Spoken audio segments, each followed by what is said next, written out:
Hello friends, राजहंस classes में आप सभी का स्वागत है। आज हम चर्चा करते हैं राजस्थान जीके के अंदर गुर्जर प्रतिहार वंश का के बारे में चर्चा करते हैं। गुर्जर प्रतिहार वंश जो है या गुर्जर प्रतिहार जो है वो कहाँ से इनकी उत्पत्ति होती है और कौन सा इनका क्षेत्र था। तो इतिहासकार मानते हैं कि जो राजस्थान में अधिकतर जो मरु प्रदेश था, मरु प्रदेश जो था, इस मरु प्रदेश में इस मरु प्रदेश का अंश मरु प्रदेश का अंश या वर्तमान गुजरात, मरु प्रदेश या वर्तमान गुजरात के आसपास का क्षेत्र, आसपास का क्षेत्र क्या कहलाता था? गुजरात प्रदेश कहलाता था। क्या कहलाता था? गुजरात प्रदेश कहलाता था। ठीक है मित्रों, जो ये मरु प्रदेश था यानी वर्तमान राजस्थान का पश्चिमी क्षेत्र, इस पश्चिमी क्षेत्र और वर्तमान गुजरात, इस क्षेत्र को गुजरातरा क्षेत्र या गुजरातरा प्रदेश कहते थे। यहाँ जो राज करते थे उन्हें गुज्जर या प्रतिहार जो कि एक वंश था राजपूतों का, ये इस क्षेत्र में शासन करने के कारण ही क्या कहलाए? गुर्जर प्रतिहार। क्या कहलाए? गुर्जर प्रतिहार कहलाए। ठीक है मित्रों, प्रतिहार क्या है? कि जाति है। क्या है? प्रतिहार जो है वो एक जाति है या वंश है। ठीक है मित्रों, ये एक प्रतिहार जाति है, जाति या पद का प्रतीक है। ठीक है, ठीक है मित्रों।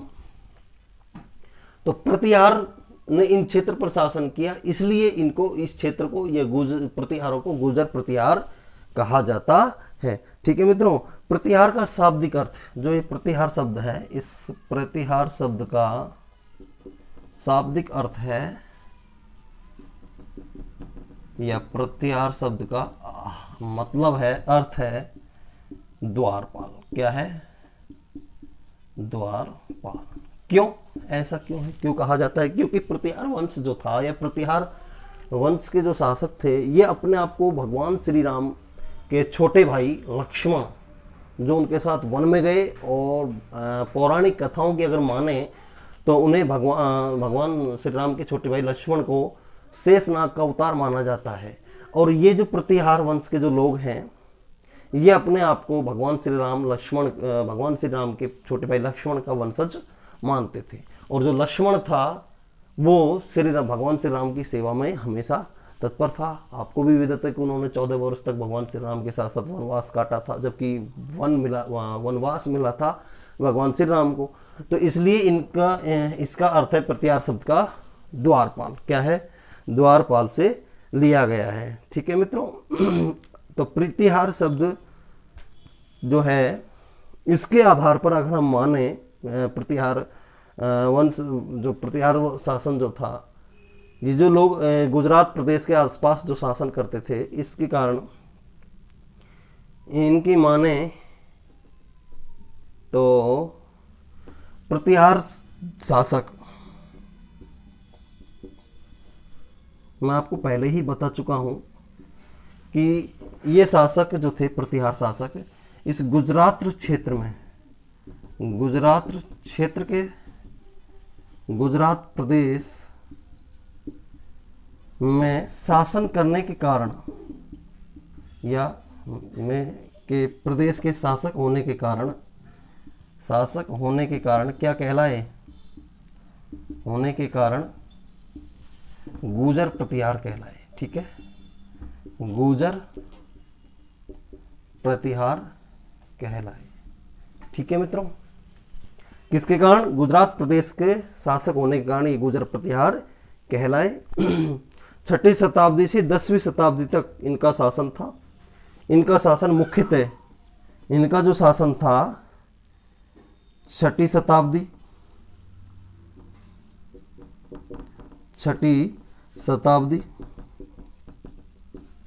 से 10वीं शताब्दी के मध्य रहा था। ठीक है मित्रों, इतिहासकारों को इस कालखंड की पूरी जानकारी इतिहासकारों को उपलब्ध नहीं हो पाई है। इसके लिए इसमें को केवल इतना ही कहा जा सकता है, या छुटपुट जो जानकारी है इस गुर्जर प्रतिहार वंश के बारे में वो मिली है। वरना ऐसा माना जाता है, कई जगह इतिहास में दर्शाया गया है, बताया गया है कि जो ये जो काल था ये स्वर्णिम काल था, और इस काल को में गुर्जर प्रतिहार जो कि सबसे शक्तिशाली शासक थी, लेकिन संसाधनों के अभाव में, अभिलेखों के अभाव में इस वंश से संबंधित, इस काल से संबंधित जानकारी पूरी प्राप्त नहीं हो पाई है। तो इस 6वीं शताब्दी से और 10वीं शताब्दी के मध्य का जो समय रहा है वो गुर्जर प्रतिहार वंश का समय रहा है। इनकी जो मुख्यतः शक्ति का जो केंद्र था, शक्ति का जो मुख्य केंद्र था वो था मारवाड़ का। मारवाड़ में तो था मंडौर। कहाँ था? मंडौर में, जो फिलहाल कहाँ है मंडौर? जोधपुर में। कहाँ है मंडौर? वर्तमान राजस्थान के जोधपुर जिले में स्थित है मंडौर। ठीक है मित्रों, और दूसरा जो केंद्र था शक्ति का वो था जालौर का, जालौर का भीनमाल क्षेत्र, भीनमाल स्थान। ठीक है, ये दो प्रमुख शक्ति के केंद्र थे। प्रतिहार जो वंश था, इनके दो जो प्रमुख शक्ति के केंद्र थे, मारवाड़ में या इस क्षेत्र में गुजरात प्रदेश में जो शक्ति का प्रमुख केंद्र था, एक तो मंडौर था और एक जालौर था। ठीक है मित्रों, इनके अलावा इन्होंने धीरे धीरे अपनी शक्ति को बढ़ाया। इन लोगों ने, यानी गुर्जर प्रतिहार लोगों ने अपनी शक्ति में धीरे धीरे विस्तार किया, और इन्होंने पूरे भारत पर शासन करते हुए अपनी शक्ति का केंद्र इन दो स्थानों की जगह, ये तो दो इस प्रदेश में थे, गुर्जर प्रतिहार गुजरात प्रदेश में। इसके अलावा इन्होंने अपनी शक्ति का केंद्र कन्नौज और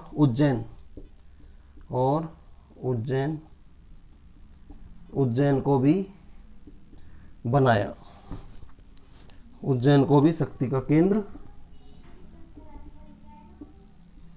बनाया। ठीक है मित्रों, यानी इतने शक्तिशाली हो गए थे ये लोग कि इन्होंने अपना इस गुजरात प्रदेश से भी निकलकर बाहर तक अपने शक्तियों को फैलाया। इन्होंने कन्नौज और उज्जैन तक अपना शासन फैलाया या अपनी सीमाएं बढ़ाई, अपनी शक्ति का केंद्र उज्जैन और कन्नौज तक फैलाया। इतने शक्तिशाली हो गए। अब इनके बारे में विभिन्न इतिहासकारों ने के अलग अलग मत हैं कि इन लोगों की उत्पत्ति कहाँ से हुई थी। इसको लेकर विभिन्न इतिहासकारों के भिन्न मत हैं। डॉक्टर गोपीनाथ शर्मा के अनुसार, डॉक्टर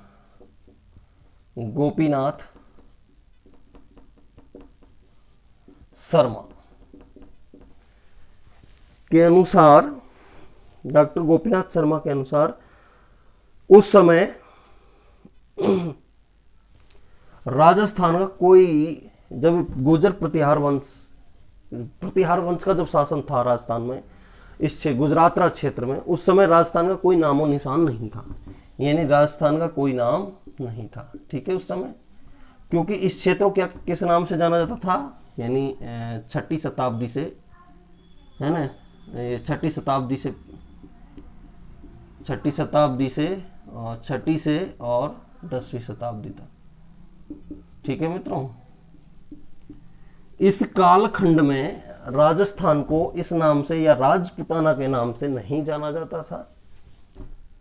इस समय इसे मरुकांत्र या मरु प्रदेश, मारवाड़, इन नामों से जाना जाता था। और गुजरात का जो क्षेत्र था, इस क्षेत्र को, राजस्थान का जो पश्चिम क्षेत्र था मरु प्रदेश कहलाता था, गुजरात का क्षेत्र गुजरात प्रदेश कहलाता था। और जो ये राजस्थान का वर्तमान में जो पूर्वी प्रदेश है, ये दिल्ली और सूरसेन जो जनपदें थी, उन जनपदों में बटे हुए थे। तो प्लस मरु प्रदेश और गुजरात प्रदेश के नाम से ये जाना जाता था। वर्तमान में जो राजस्थान है इसका, और इस पर शासक थे गुर्जर प्रतिहार। कौन थे? गुर्जर प्रतिहार। ठीक है मित्रों, डॉक्टर गोपीनाथ शर्मा के अनुसार। ऐसा किसके अनुसार है? डॉक्टर गोपीनाथ शर्मा ऐसा मानते हैं। ठीक है मित्रों, ये जो प्रतिहार जो थे ये जोधपुर के मंडौर स्थित, जोधपुर के मंडौर स्थित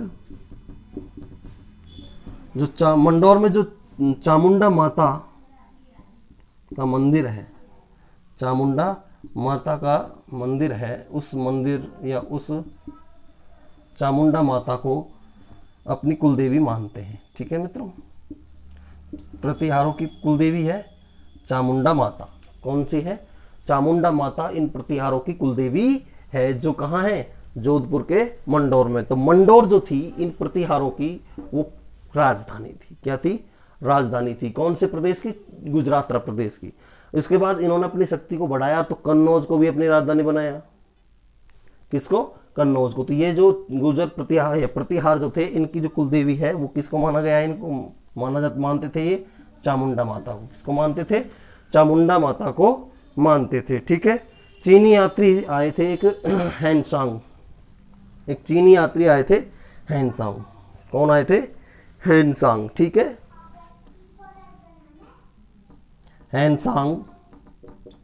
हैनसांग आए थे। ठीक है, ये कौन थे? चीनी यात्री।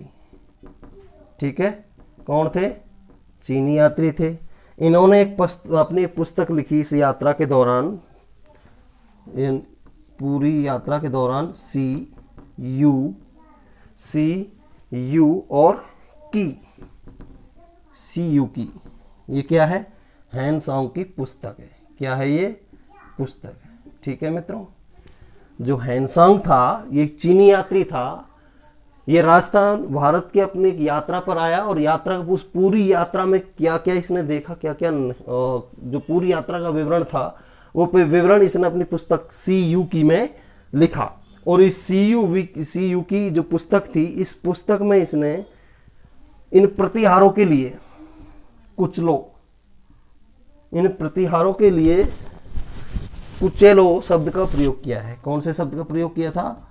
कुचेलो शब्द का प्रयोग किया। किसके लिए? कुचेलो शब्द का प्रयोग किया है। किनके लिए? प्रतिहारों के लिए। किनके लिए? प्रतिहारों के लिए कुचेलो शब्द का प्रयोग किया है। ठीक है, अब जो ये तो प्रतिहारों के लिए जो कुचेलो शब्द का प्रयोग किया है, ये तो थे सभी प्रतिहारों के लिए कुचेलो शब्द का प्रयोग किया है हैनसांग ने। लेकिन जो इनका शासक होता था, उस शासक को इसने बारो का नाम दिया है। क्या नाम दिया है? बारो का नाम दिया है। और जो प्रतिहारों की राजधानी है वो राजधानी बताइए इसने हैनसांग ने पॉली भोली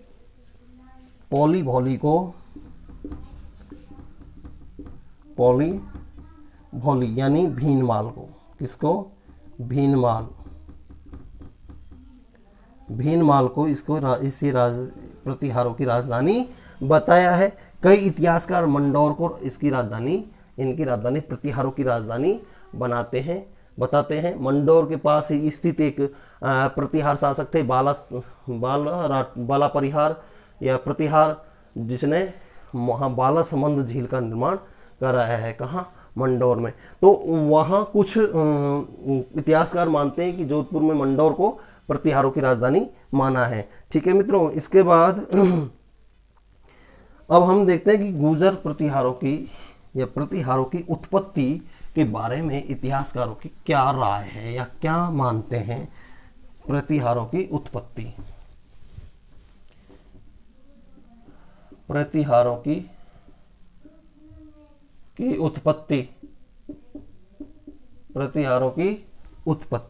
ठीक है मित्रों, जोधपुर में एक बौक जगह है।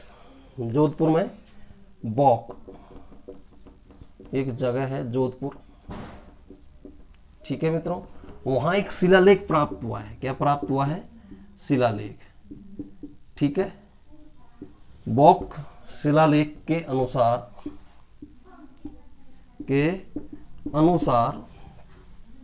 बौक जो जोधपुर में, इस शिलालेख के अनुसार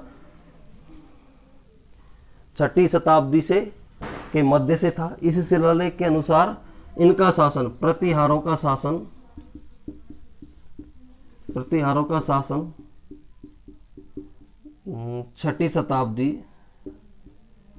6ठी शताब्दी के मध्य से था। कब से था? 6ठी शताब्दी के मध्य से था। इस बात की जानकारी कहाँ से मिलती है? बौक जो एक जगह है जोधपुर में, या बौक शिलालेख है जो जोधपुर से प्राप्त हुआ है, इसके आधार पर यह पता चला है कि प्रतिहारों का शासन 6ठी शताब्दी के मध्य से शुरू हुआ था। ठीक है मित्रों। इसके बाद ऐहोल अभिलेख,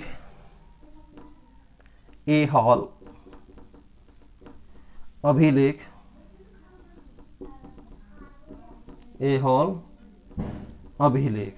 ठीक है। ये ऐहोल जो अभिलेख है, इस अभिलेख में गुर्जर जाति का सर्वप्रथम उल्लेख मिलता है। इस अभिलेख में गुर्जर जाति का सर्वप्रथम उल्लेख मिलता है। कौन से अभिलेख में? ऐहोल अभिलेख में। ठीक है। कौन सी जाति का अभिलेख मिलता है? ऐहोल अभिलेख जाति का, ऐहोल अभिलेख जाति का सर्वप्रथम उल्लेख मिलता है ऐहोल अभिलेख में। ठीक है मित्रों। किसमें? ऐहोल अभिलेख में। इस अभिलेख को रवि कीर्ति के द्वारा लिखा गया। रवि कीर्ति के द्वारा लिखा गया। ठीक है, द्वारा लिखा गया। ठीक है मित्रों। किसके द्वारा लिखा गया? इस अभिलेख को रवि कीर्ति के द्वारा लिखा गया है। और इस अभिलेख का संबंध है बादामी का जो चालुक्य शासक थे, बादामी के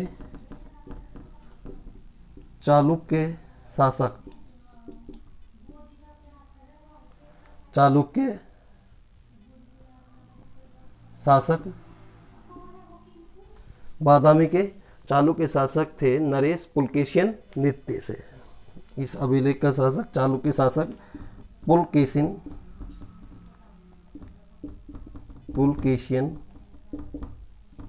द्वितीय से संबंधित है। ठीक है मित्रों। ये जो है ऐहोल अभिलेख जो है, इस अभिलेख में गुर्जर जाति का सबसे पहले उल्लेख मिला है। इसे रवि कीर्ति के द्वारा लिखा गया है। इस अभिलेख का संबंध बादामी के चालुक्य शासक पुलकेशिन द्वितीय से रहा है। किससे रहा है? पुलकेशिन द्वितीय से रहा है। ठीक है मित्रों। इस अभिलेख के द्वारा ही गुर्जर जाति का उल्लेख सर्वप्रथम किया गया है। ठीक है मित्रों। इसके बाद अगर हम देखें डॉक्टर सी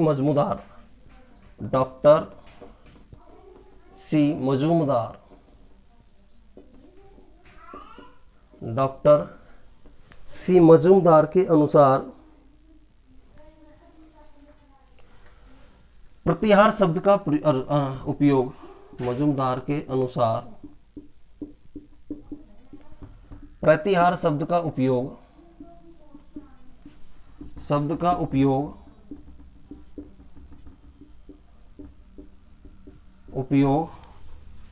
मंडौर के प्रतिहार शासकों के लिए किया गया है। किनके लिए किया गया है? प्रतिहार शासकों के लिए किया गया है। ठीक है मित्रों। किसके द्वारा? डॉक्टर सी मजूमदार ने कहा है कि जो प्रतिहार शब्द है, इस प्रतिहार शब्द का प्रयोग मंडौर के शासकों के लिए किया गया है। किसके लिए किया गया है? मंडौर के शासकों के लिए किया गया है। ठीक है। और ये जो प्रतिहार थे, ये राजपूत थे, क्षत्रिय थे। और ये सी मजूमदार कहते हैं कि प्रतिहार राजपूत शासक थे, राजपूत थे, और ये अपने आप को लक्ष्मण का वंशज मानते थे। भगवान श्री राम के छोटे भाई लक्ष्मण का वंशज मानते थे। अरब के जो यात्री थे, अरब यात्री इन्हें अरब यात्री प्रतिहारों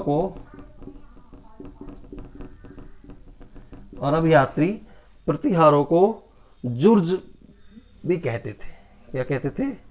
जुर्ज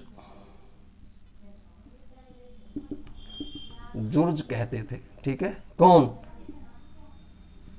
अरब से जो यात्री आए थे उन यात्रियों ने इन प्रतिहारों को जुर्ज कहा है। क्या कहा है?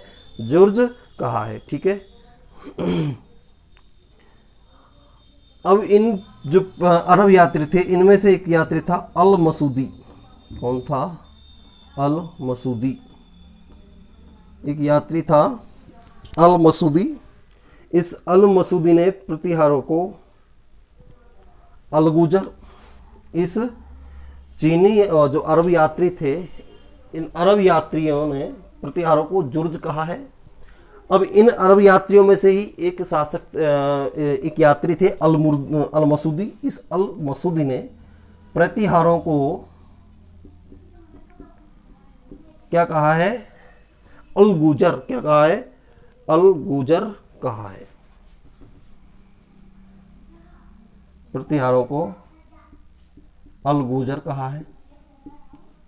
ठीक है मित्रों, कहा है। और जो इन प्रतिहारों का जो शासक था,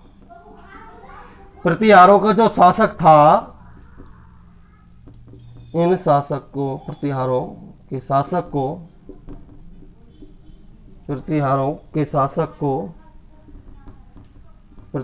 शासक को बारो कहा है। क्या कहा है? बोरो कहा है। ठीक है मित्रों, किसने? अल मसूदी ने। किसने कहा है? अल मसूदी ने प्रतिहारों के शासक को बोरो कहा है। ठीक है मित्रों, भगवान मल इंद्र के अनुसार भगवान मल इंद्र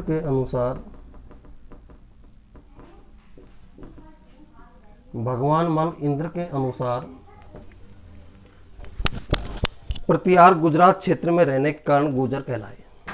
भगवान मल इंद्र ने माना है कि प्रतिहार भगवान मल इंद्र ने क्या माना है कि जो प्रतिहार जो थे उन प्रतिहारों ने गुजरात क्षेत्र पर शासन किया, इसलिए क्या कहलाए? गुर्जर। क्या कहलाए? गुर्जर कहलाए। ठीक है मित्रों, तो ये इतिहासकार जिन्होंने प्रतिहारों के बारे में विभिन्न भ्रांतियां या विभिन्न जो इनको उत्पत्ति से लेकर जो मतभेद थे इनके बारे में बताया। इसके बाद अगर हम इसके अलावा डॉक्टर भंडारक और मिस्टर जैक्सन, डॉक्टर भंडारक और मिस्टर जैक्सन,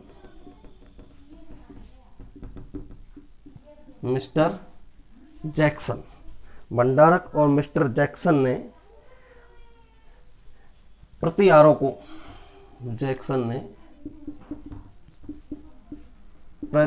को विदेशी माना है। क्या माना है?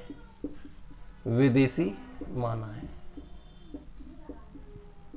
ठीक है मित्रों, किसके अनुसार? किन किन लोगों ने? डॉक्टर भंडारक और मिस्टर जैक्सन ने इन प्रतिहारों को क्या माना है कि ये कौन थे? विदेशी। कौन थे? विदेशी थे। ठीक है मित्रों, इसके बाद डॉक्टर गौरीशंकर ओझा ने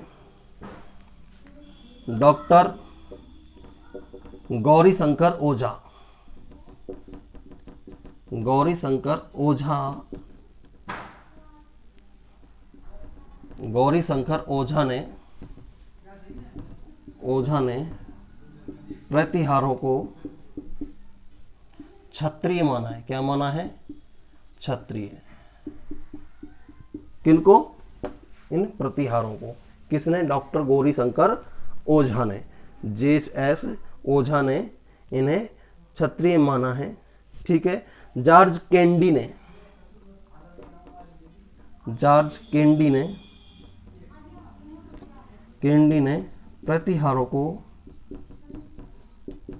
प्रतिहारों को मूल रूप से ईरानी मूल का माना है। कहाँ का माना है? ईरानी मूल का माना है कि ये कहाँ के थे? ईरान के थे।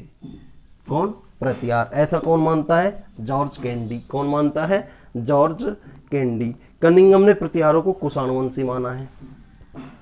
कनिंघम जो थे इन कनिंघम ने प्रतिहारों को कुषाणवंशी माना है। ठीक है, क्या माना है? कुषाणवंशी माना है। ठीक है मित्रों, किसने माना है? कनिंघम ने। जॉर्ज कैंडी ने इन्हें ईरानी मूल का माना है। स्मिथ स्टेनोफोनो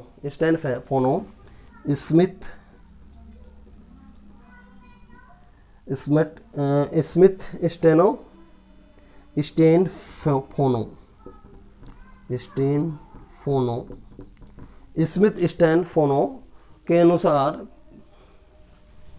ये स्मिथ स्टैनफोनो ने प्रतिहारों को हुणवंशी माना है। प्रतिहारों को क्या माना है?